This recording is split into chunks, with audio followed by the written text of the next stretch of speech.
Hey everyone, it's Nani. Welcome. Thank you so much for joining me.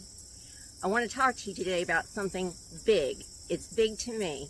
We're just going to start right off. I feel really responsible for the things that I share on my channel. I want to make sure that I'm telling you the right thing, that I'm encouraging you, and that I'm setting you up for success. I watched a video yesterday and it toasted my buns till they were almost burnt. There are a lot of influencers, a lot of hikers that create vlogs. And the video that I watched yesterday was from someone that said, you do not need to train to hike. It's absolutely not necessary. So let me get closer. Some people feel like you don't need to train to hike. And I'm telling you, in my opinion, I don't think that's the wisest choice. Why? Why don't I think so? What was said is, as long as you hike 6 miles a day for 365 days, you'll be able to do the Appalachian Trail. That no training is really necessary, that you can just get on the trail and the trail is going to train you, and basically that you just shouldn't worry about it.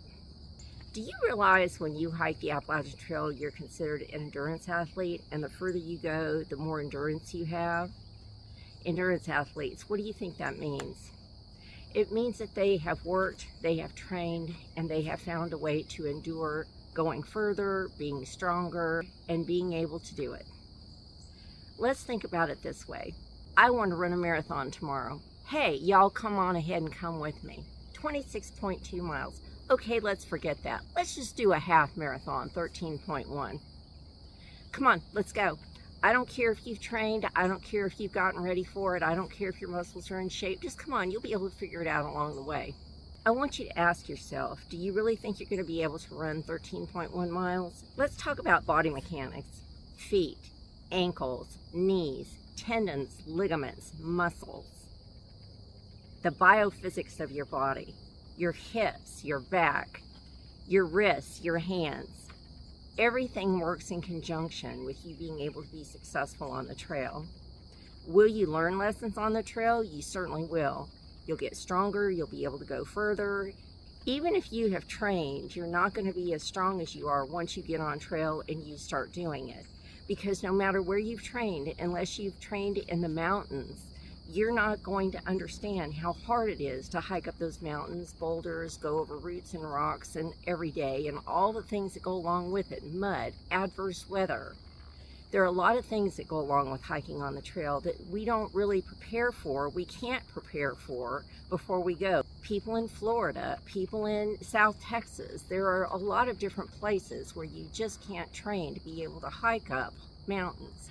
And yes, you can go to the gym, you can get on the trail mill, you can stick it on a 10 incline, you can get on the stair mill, you can do all kinds of things.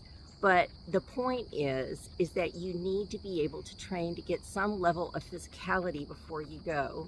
Now, when you're in your 18, 19-year-old phase, and in your early 20s, you may be able to get away with that and it's not a problem. But once you hit 35, 40 and up, I'm telling you, it's better for you to be able to train, to be able to be successful on trail. Why do I say that? Well, think about it. If you have not walked and trained and done 10, 12 miles to see how your feet are going to do, how your shoes are going to do, are your socks working for you? Are you getting blisters? Do you need to do ankle mobility training? Do you need to, stretch out your calves before you go? There's all kinds of stretching and exercises that go along with being successful. And I'm not kidding when I say that you're an endurance athlete. You are. I have been to the sports medicine clinic at Duke University. I have been to other doctors, orthopedists, podiatrists, and physical therapists, and they all say that is endurance training. I did some research to find out how some hiking influencers feel about training. These are people that have thousands and thousands of followers, many thousands of followers. A lot of them have slightly different viewpoints, and some of them even agree with, once you get on the trail, that's when you're really going to learn, and I don't disagree with that. But saying that it's not necessary to prep at all, or lose a little bit of weight, or learn how to do your stretches, or find out how your feet are going to do, is just irresponsible. I'm going to insert those links right here.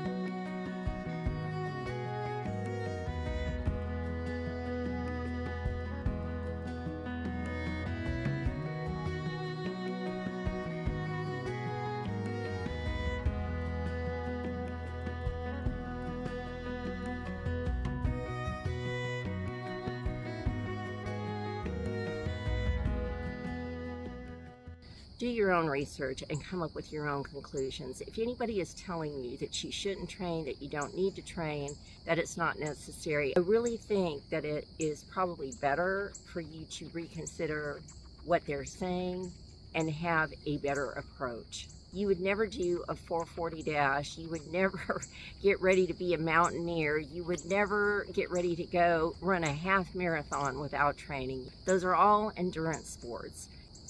You're in an endurance sport genre. The other thing is, let's talk about shakedown hikes. You know, shakedown hikes are practices. They're practices. That's part of training for you to figure out what's successful and what's not. You know, I mean, is your gear working? Are your feet working? How did you do on that? Did it rain the whole time? Was it freezing cold? Was it windy? Did it hail? I mean, did your tent poles break? Let me share this. If you think that weight training, strengthening, and long distance training with your pack are not necessary, it's okay. You can feel that way. But what I would suggest you do is you call Lossy, the store that's up at No Gap, and ask them how many through hikers start the AT from Amicalola Falls or Springer, and by the time they get there, past going over Blood Mountain, how many hikers throw off their backpacks and quit? And that's after they've bought all of their equipment. Here's how I know that. Shakedown hikes are part of your training if you're able to do that. And fortunately for me, when I was getting ready to hike in 2023, I went on 2 shakedown hikes, both from Amicalola and both over to No Gap. On one of those through hikes, I came up to the store and I saw backpacks just lined up outside. When I got inside, there were no hikers, and I said, where are all the hikers? There are a bunch of backpacks out there. And they said, oh, those are backpacks that have been dropped off. And I said, well, what do you mean? And they said, those are hikers that started the trail, and by the time they got here, they found out just how real the trail is. They threw off their backpack and they shuttled back to wherever they needed to go to get home. Threw off their packs, all their gear, all of that money, all that effort, threw them down and walked away. They said it happens every year. That's 40 miles into a 2,190 plus hike. 40 miles. Just saying. If you think that's an exaggeration, call them and tell them it happens every year. Just ask to speak to somebody that's been working there for several seasons, and they'll be able to share that with you. Sometimes we are more than the sum of our parts. What does that mean? What a weird saying, right? Sometimes we're more than the sum of our parts. What does training encapsulate? Training is not just physical. You're training with your gear. You're training to know what gear works, what doesn't work, what was successful. Shakedown hikes are really important. That's more than the sum of just the physicality and the endurance of being able to go. And the other thing is your mental grit. Let me tell you something. When you're training, there are going to be days where you go, I don't think so, I don't want to. Nope, not today. And guess what? You need to get up and you need to go anyway. Because when you're on trail and you're, 2 days from being able to get to any kind of town, you're going to have that mental grit. You're going to need to have that mental grit to get through it. Mental grit, determination. More than the sum of our parts.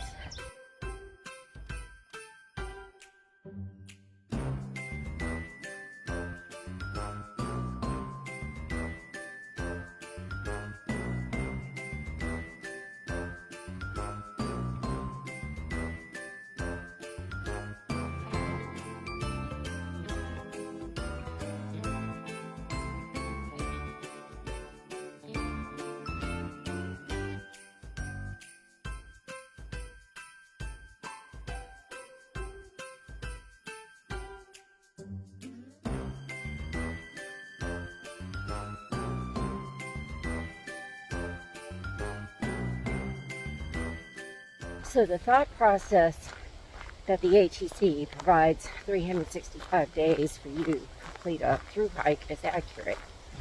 I don't know many hikers that are going to hike 6 miles a day for 365 days straight in order to achieve that through hiker status with the ATC.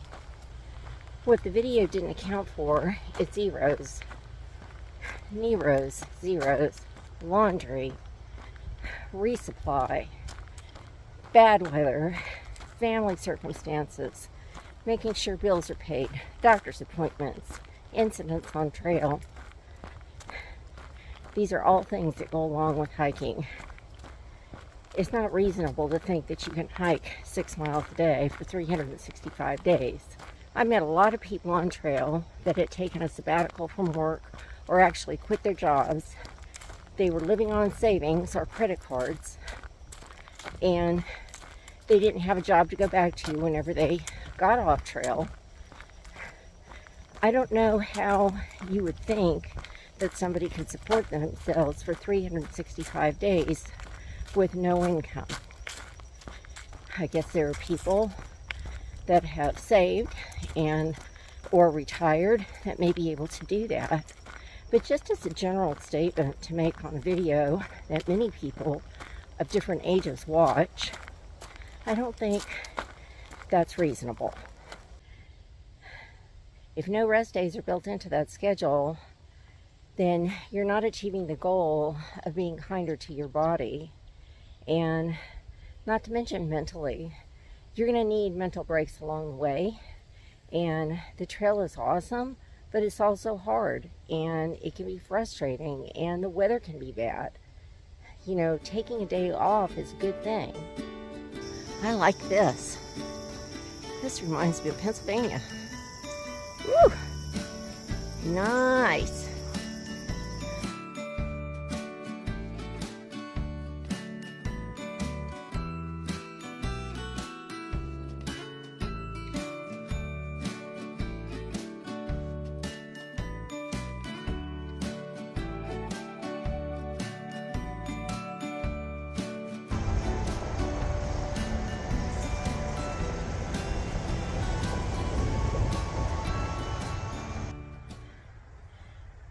I don't think that video was meant to be misleading, but it was thoughtless. And the people that create videos and put them on YouTube need to be thoughtful about what they're sharing, because other people really listen. And I want you to get information from me that is correct, accurate, transparent, helpful, and encouraging. So I'm just saying, please make sure that you train.